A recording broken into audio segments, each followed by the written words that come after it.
Sagantaa keenya eegaluun duratti manguddoonni targaman abbaan qubee dhufanii akka nu eebbisan eebbaan eegallaa abbaa qubee nu simannaan asirratti. Abbaa qubee.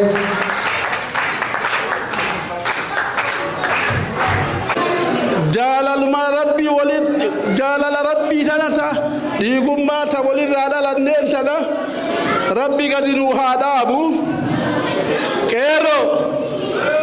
Qeerroo biyya lamatu isin abdata baga wal waamtanii baga walit dhuftanii ummatallee namni barsiisu isinii namni gartee gadaa tana keessa uumaan kulliin hedhattu isinii baga dhuftan anaa dhufuu warri dhuftan dhufiinsa keessan itti gammannaa ittiin boodnaa isin jaalannaa garuu waan dhuftaniif marti keessanuu akka nagahaan galtanii qalbii nagahaatiin tola ooltummaan galtee tola walii yaaduun tola walii waan toltuu waliin dalaguun yeroo torbii Oromoo kana qulqullinaan waan barbaachisaa ta'e raawwattanii akka galtan abdii isinirraa qabaa anaa dhufu isiniin jedha ka duraati ka itti aansee ammoo du'aa isinii godhaa na jala aamiin jedha. Qeerroo qarree biyya lamatu isin abdii qaba abdii biyyi lamaa isin abdattu sun biyyi irra jirtanillee isin abdatti. Qeerroo qarree bakka geettu ta biyya jirtullee kafantu ta biyya jirtullee sattartu ta saba ufiitiillee waa gootu rabbi isin haa godhu. Warra tokkummaa waliin jiraatee gartee jaalalaa waliin jiraatee jiru addunyaa sanallee waliin bareedee akiraallee waliin bareedu rabbi isin haa godhu. Karaa malee karaa daangaa nama baasu karaa badii karaa badduu irraa rabbi isin haa tiisu. Ummata namatti fe'amuu miti ummata waan biyyi irraa eeggattu deebisu rabbi isin haa godhu. Warra waan silaa barbaachisu zamana keenya keessa gartee sabaaf sablammiin biyyi gara lachiituu irraa deebii akka addunyaatitti illee gaafii addunyaan nama gaafattu namummaadhaaf warra deebisu rabbi isin haa godhu. Ilmaan bu'aa qabdu rabbi isin haa godhu. Hortee bu'aa qabu rabbi isin haa godhu. Hormaata bu'aa qabu rabbi nu haa horsiisu. Hormaata gatii qabu rabbi nu haa godhu. Warra waliin horee kabajamu rabbi nu haa godhu. Warra aadaa ofii tiifatu warra uumaa ofii tiifatu. Oromoo aadaa qabnaa hin beeytaniimi. Aadaa jiruu qabnaa takka aadaa du'aa qabnaa lama aadaa dhalootaa qabnaa sadii aadaa nyaataa dhugdoo qabnaa afur aadaa hormaataa qabnaa shan aadaa ittiin bulmaataa qabnaa jaha bultiin teennammoo seeraa feera qabdi hin beeytaniimi. Warra seeraa feera ofii jala bulu rabbi nu haa godhu. Warra guddaa ofii kabaju warra guddaa ofii kabaju warra xiqqaa ofii guddisu warra xiqqoo ofii guddisu rabbi nu haa godhu. Wal waamsi keessan gaa Oromoon bahaa seensaa kaabaa kibbaa itti wal waamtee walii galtu rabbi nu haa godhu. Ilmaan Oromoo rabbi walii haa galchu. Akka qeerroo walii galte kana gugurdaa Oromoo rabbi walii haa galchu. Nama waa walii galtee nu dhoogu rabbi nurraa haa galchu. Waa walii ta'uu nu dhorgu rabbi nurraa haa baasu. Kabajaa rabbi nu waa kennu. Uumaa seenna rabbi nu haa deebisu. Warra uumaa uumeen wal kabaju rabbi nu haa godhu. Warra ka uumellee kabaju rabbi nu haa godhu. Namni waan sodaatu hin qabne inni nuu ka sodaatan jedhanii warra wal sodaatu rabbi nu haa godhu. Warra wal simatu rabbi nu haa godhu. Warra wal hifatuu miti. Warra wal qabatee akka mixiin galaana jeetu galaana nu afoo jiru jehu rabbi nu haa godhu. Rabbi bilisummaan nu haa ga'u. Rabbi nu haa bilisoomsu. Rabbi nu haa walaboomsu. Biyya teetallee biyya nagahaa rabbi haa godhu. Beela bu'e kana rabbi nurraa haa deebisu. Caama bu'e kanallee rabbi nurraa haa deebisu.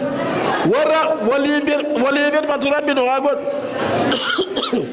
warra ka beela beeloftee birmatu warra ka buqqaatee birmatu rabbinu haa godhu qeerroo isinirra biyyi waa eeydi garsanii waan biyyi eeydu warra deebisu rabbi isin haa godhu kubbaa qofaa fi miti wanni isin walgeettaniif gartanii waa hundeen gadi dhaabuu fi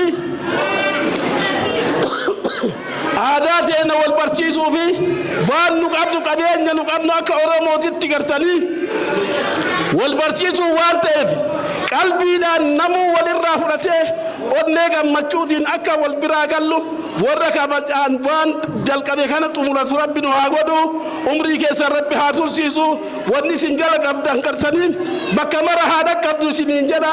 Assalaamu alaykum wa rahmatullaahi wa barakaatuh. Waan takka naafi.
warri kee afaan oromoo hin beekani maa ni beekan garuu ingilizifaan irratti shaakalan.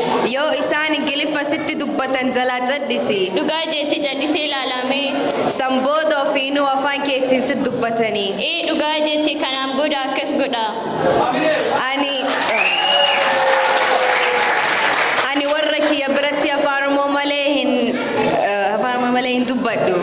Beektaa ijoolleen Chaayinaa fi Somaalee faatii yeroo walitti dhufan afaanuma ofiitiin walitti haasa'anii. Kun maal akka ta'e beektaa naanaati sabboonummaadha. Dhugaa jette ijoolleen Oromoolee akkas godhuu qabna. Hayyee galatoomi guyyaa biraa nagaan wal argina obboleettii. Amiin atillee galatoomi nagaan naaf ta'e obboleettii.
Bakara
mana keessatti yoo ka ijoollee bantan taate ijoolleen afaan oromoo hin baratti maaliif meeshaa jedhu sanfaana ijoolleen qalbiin isii hatamtee sanfaana afaan baratti jechuudha sirba afaan oromoo warri dhageeffatan sandaran jecha waliin baratti amaanaa isinitti haa ta'u afaan oromoo nurratti hin dhaabatin abbootiin teenna kennaa nuu kennanii kennaa abbootiin teenna nuu kenna ilmaan keennaa kennuu qabna ilmaan keenna dabarsuu qabna kanaaf nuuf isinii kennineerra koottaa ilmaan keessan barsiifadhaa warri biraas ammoo ilmaan barsiifachuu warri barbaadan karaa itti waliin barsiisanii wali himna wal bira haa dhaabannu afaan keenya irratti hin citii ilmaan teenna haa barsiifannu nu amma akka agartan kana ijoolleen tun waggaa tokko baratanii waggaa tokko kana keessatti hiikaa qubee hin dandanii jecha qubee hin dandanii dubbisuu hin dandanii barreessuu hin dandanii jechuudha kana waan ta'eef koottaa websaayitii keenya isinii kennina isiniif dhaabanne ilmaan teenna ilmaan teessan ilmaan teenna ilmaan teessanii haa barsiifannu amaanaa isinitti haa ta'u isiniin jenna nu barsiisonni ulfaadhaa fayyaa ta'a.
Oromoon akkana taphattiin jiru wal jalaa qabdii dhiiraa fi tanaan aadaan kun naannoo kamitti taphataa yoo qabeekte taate naannoo kamitti taphatamu inni geessisu daa'imman kana qofatu beeka.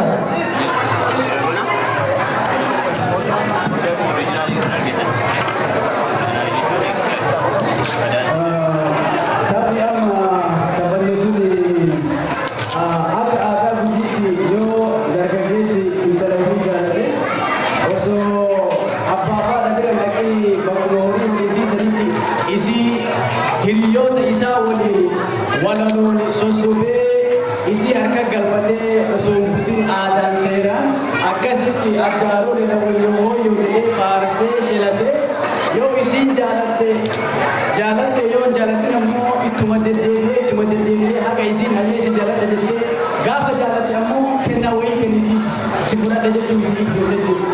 Isiin illee yoo isa fudhatin ammoo mucaa oduu argisanii mucaa oduu jetteeni akkasitti argite jechuudha. Gaafa fudhatte ammoo kennaa wayii fedha haa ta'u kenniteefi si fudhadha jechuun kan argisiisu akkasitti fudhatti amma taphni suni kabujiiti yoo dargaggeessi intala wayii jaalate akkasitti kadhatee faaruun weellisee fi haga isiin isa jaalatu jechuudha. Jaalalisa akkasitti ibsaa fi tapha amma isin taphatan galatamu. Leenjisoo harka nu dhaabi.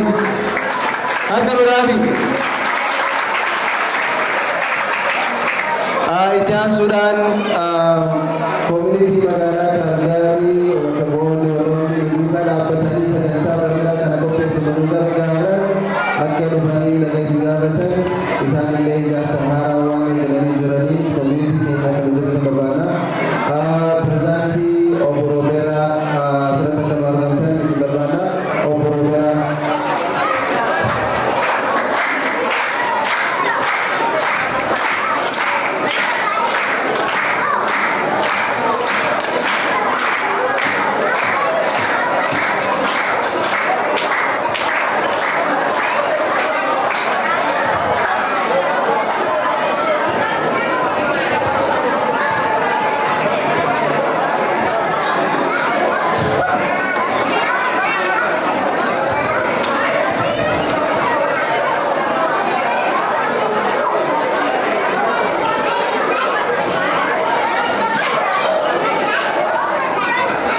akkam jirtu?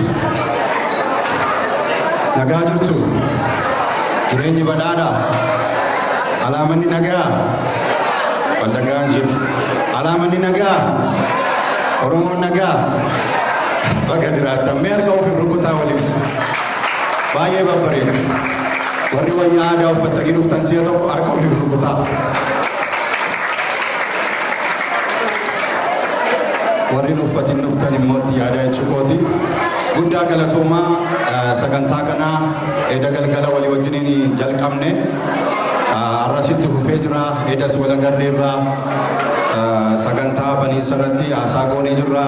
Arras haasaa isinitti hin dheeressu. Abbootiin keenya, abbootiin amantaa, maanguddoonni keenya, haadholiin, qarreef, qeerroon keenya, dargaggoonni waliigala, akkasumas hawaasni keenya magaalaa Kaalgaarii fagoof irraa kan dhuftan, as dhiyeenyaa kan dhuftan keessummoonni keenya baga nagaadhaan gara Kaalgaarii dhuftanii baga galgala kana deebinee ammas walagarreen isiniin jedha. Egaa wanti nuyi iddoo kanatti argaa jirru bu'aa hojii keenyaati. Dargaggoonni keenya sagantaa bareedaa akkasii iddoo kanatti nuuf qopheessanii torban Oromoo jedhanii guyyaa arfan fuula keenya dura jiruuf nu bashannansiisuudhaaf sagantaa ajaa'ibaa kana nuuf qopheessanii jiru. Koree sagantaa kana qopheessaniif dargaggoota magaalaa keenyaa Kaalgaariidhaaf meesiyaa tokko ammas harka rukunnee galateeffanna. Akkuma beekamu egaa dargaggoonni keenya kun gargaarsa hedduu barbaadu. Maatiin hawaasni keenya hojii addanatti isaan hojjechaa jiran kaka'umsa mataa isaaniitiin aadaa, seenaa, afaan, duudhaa Oromummaa tisuudhaaf eeguudhaaf baay'een isaanii asitti kan dhalatanii guddatan afaan kan illee hin beekne garuu aadaa isaanii kan abbootii isaanii irraatii dhaalan biyya Oromaa kana keessatti tisuudhaaf eeguudhaaf kaka'umsa mataa isaaniitiin waan kana hojjechaa jiru. Nus guddaa itti gammannaa ammallee si'a tokko ijoollee kanaaf jechuudha harka rukunnee galateeffanna. Karaa adda addaa hawaasni keenya sagantaa kanarratti qooda fudhachaa turtan yeroo isaan isin barbaadanitti argamuudhaan qabeenya keessanis ta'u humna keessan, yeroo keessan, gorsa keessan, beekumsa keessan warri bira dhaabbattan guddaa isin galateeffannaa. Akkasumas community keenya karaa danda'u hundumaa wanti nuyi hojjennu isaan ijaaruudha, isaanitti karaa agarsiisuudha. Waan dandeenyu hundumaan qeerroo keenyaa fi qarree keenya bira jirra. Kanuman isinii dhaamuu barbaada. Wanti guddaan isinii dabarsuu barbaannu ijaarsi baay'ee barbaachisaadha. Sabni ijaarame humna qaba. Sabni ijaarame akkas bareedee dhaabata waan ta'eef waa'ee ijaarsa community keenya irratti akkasin gadi fageessitanii yaaddan dhaamsa isinii dabarsuu barbaanna. Kanaaf wanti nuyi isinirraa barbaannu nuyi hojii hojjennaa of kenninee hojjechaa jirra waan ta'eef miseensummaa keessan karaa onlaayinii Oromo Community Association of Alberta yoo seentan weebsaayitii keenya irraa hin argattu karaa kamiin akkamittiin miseensummaa akka guuttanii jechuudha. Kanaaf nuunis quunnamuu dandeessu hooggantoota community keessanii pirezidentii boordii keenya obbo Turaan jira. Adaraanuu bira dhaabbadhaa miseensummaa keessan guutaa community keessan ijaaraa dhaloota amma addanatti argitanii qubee afaan Oromoo nuuf faarfachaa turan dhaloota akkasii guddisuuf deemna waan ta'eef ijaarsi keenya barbaachisaadha. Qabeenya keessan barbaannaa, humna keessan barbaannaa, dinagdeedhaanis nu ijaaraa isinii jennaa. Guddaa galatoomaa, yeroo gaarii, galgala gaarii qabaadhaa.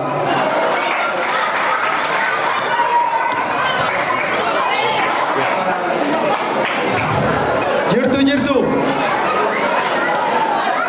maqaan kiyya Turaan Anjaanii namni nan beekne walaa barannu baga nagaan dhuftan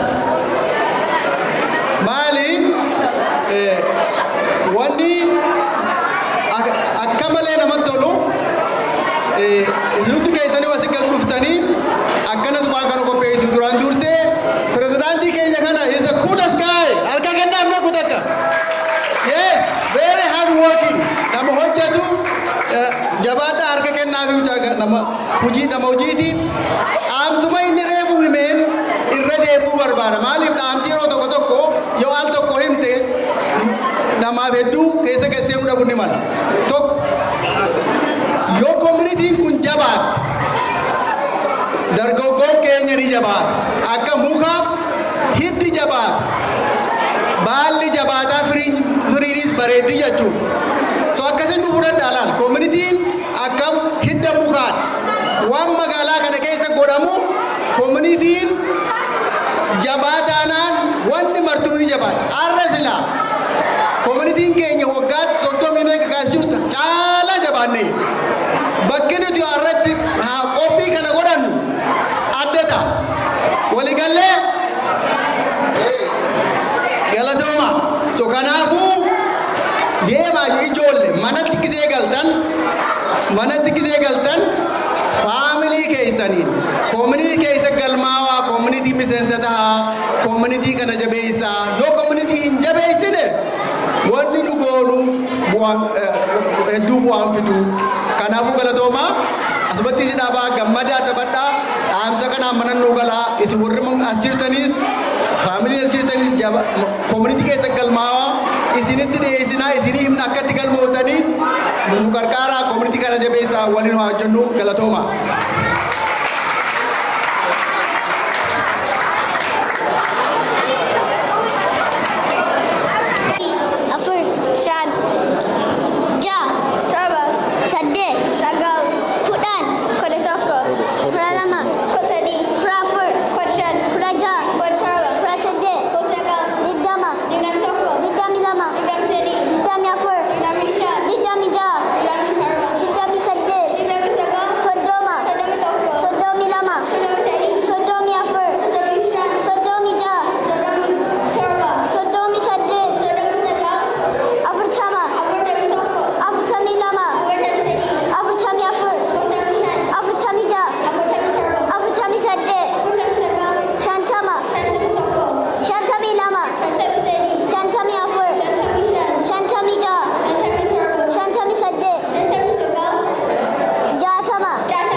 Kenya magarisa amantu kesi garsisa sirbi kairo opa awe opa haye sirbi kairo haye sirbi kairo oromo tu takinisa lafa ifi enudisa sirbi kairo opa awe opa haye sirbi kairo haye sirbi kairo afran kalo shanyi gota manu gota opa awe opa haye sirbi kairo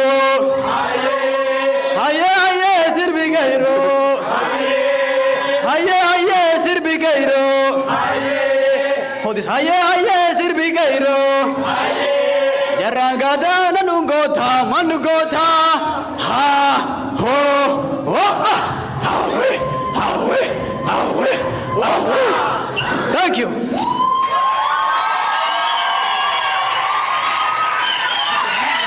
Wow, itu dekat. Amile kenna bime. Amile. Itihan Sudan dubartoota kenna hellee nu taphatu. Isaanis hamileedhaan nu simadha. Hellee.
raashinaanii yaaduu dandeenya. Wanta hamaaf gaarii gargar baasuu dandeenya. Jireenya keenya keessatti essential skills wanta jedhamu argachuu dandeenya. Essential skills kan jedhamu maal fa'aa? Fakkeenyaaf noormii. Hawaasa keessatti wanti noormii ta'e maalini? Wanti noormii hin taane maalini? Barumsa irratti argatu. Sooshaal noormii waan baratanii. Biyya faranjii deemtanii biyya biraa deemtanii biyya san keessa noormii jiru maalini jedhu adda baafannee beekna jechuudha. Lammaffaa judgment. Namni tokko waan tokko madaalii adda baasee gaarifamaa akka beekuu danda'u yoo barate sammuu isaa yoo hojjete yoo ta'e judgmentii keessa sirrii ta'u. Kan itti aanamu reasoning wanta tokko sababii kenninu ebaluu iskuula deemtaa yoo ta'e eenyuun deema yoo ta'e maaliif deemta yoo ta'e namni sun sababii gaafee namaaf kennuu qabaa jechuudha. Okay?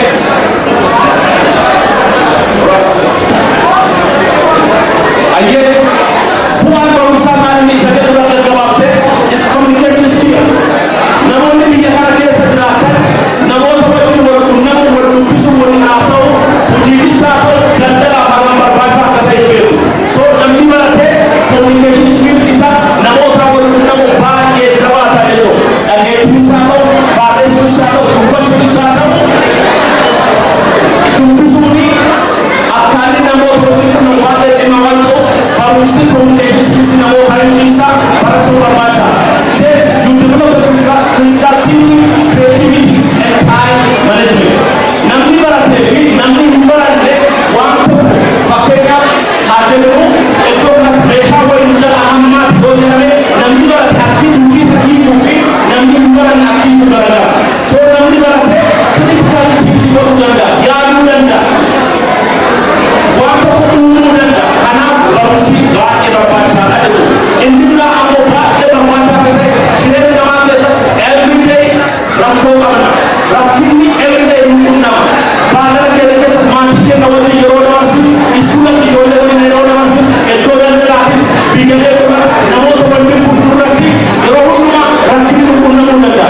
Namni barate garuu akkaataa rakkoo isaa namoota wajjin hiikatu karaa adda ta'ee karaa fudhatama qabu hiikuu waan danda'uuf lolatti deemu waan tokko isas miidhee gama biraas waan miidhu keessatti hin galu jechuudha. So kanaaf barumsi nuuf rakkoo hiikachuudhaaf hedduu barbaachisaa jechuudha. How many of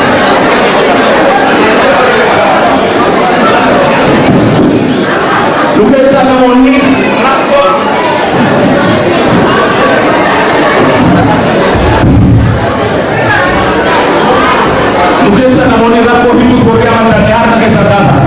Rakkoo furmaata rakkoo arguutti furmaanni dhufa fuuldura namni deemuu danda'a. Kanaaf rakkoo ta'eedhaan hiikamuu qaba. Warri jettamne mee argamu kutaa. So namni barate rakkoo Oromoo jidduu jiru, rakkoo obboloota jidduu jiru, rakkoo biyyoota jidduu jiru, rakkoo koominitii jidduu jiru namni barate akki taa'ee dubbisa hiiku, dubbisa walsimsiisu addaa jechuudha. Yoo nama hin baranne wajjin ta'anii waa'ee rakkinaa furmaata dubbachuu irra warra barate wajjin haasa'utu furmaata ariifachiisaa argisiisuu danda'a waan ta'eef baay'ee barbaachisaa. So barumsa barachuu inni biraa self-esteem jechuun ofitti boonu gammadu an ebaluudhaan jedhanii waan tokko irratti mataa ol qabatanii deemu irratti hedduu nama gargaaraa jechuudha. Hin gargabaabsa. Inni biraa bu'aan isaa maali? Stability of financial security, economic growth, support community, create modern society and create equal opportunity, happy life. If once we get it together. Okay? Boom. Again, 2 minutes. Okay, why business? Why barumsa? Why business? A big business starts with small thing. Nukeessa namni baay'ee biizinasii gurguddaa fooqii ijaarree darbii kun akka qabu jennee yookiin wanta gurguddaa never stop. Biizinasii yookiin daldalli ka'ee galu waan diqoorraa eegala. Waan diqoorraa eegala waan ta'eef yeroo fudhatanii kanaaf baay'ee barbaachisaa jechuudha. Ayyee maaliif daldala keenya yookiin biizinasii keenya qabaachuu maaliif nu barbaachisa? Bu'aan isaa maalillee? You build your own vision instead of someone else's. Yeroo hojii nama biraatiin qaqqabamnee hojjennu we are just working with someone else's vision. It's not your yours. You are just getting paid hourly, but when you work for your own, that means you are building your own vision. So follow your passion and turn your passion into business. You set up your company for social gain, achieve financial independence. Yeah. Okay, can control your life and schedule. You make the rules, obtain tax benefit, job security, and you become an expert and creative. Okay, business you will tell you now is killing required people. Okay, one twenty per person that they think per person manfa. You get any top of business management is key. Dandala kesa tuachu baade berbahasa manufaktur, ulmati manufaktur, hagam kajetu tuachu baade berbahasa. Lamma fa warna dandala kesa nama hojjatu, wajib hojjatu dandau abdan.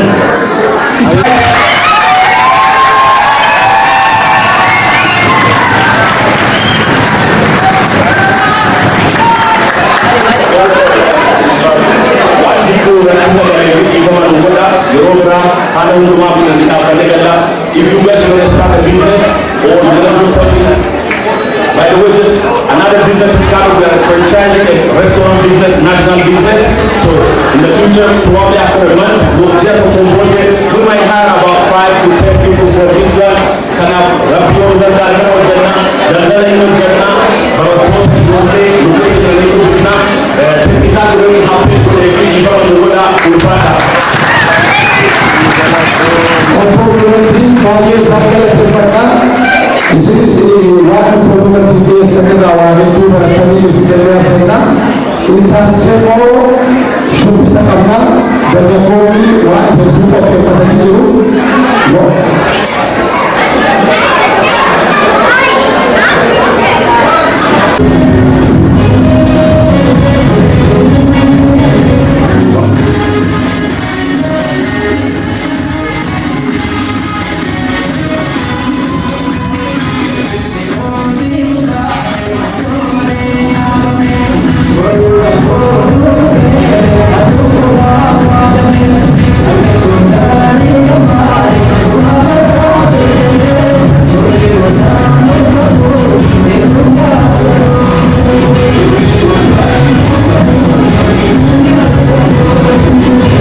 Baaduu.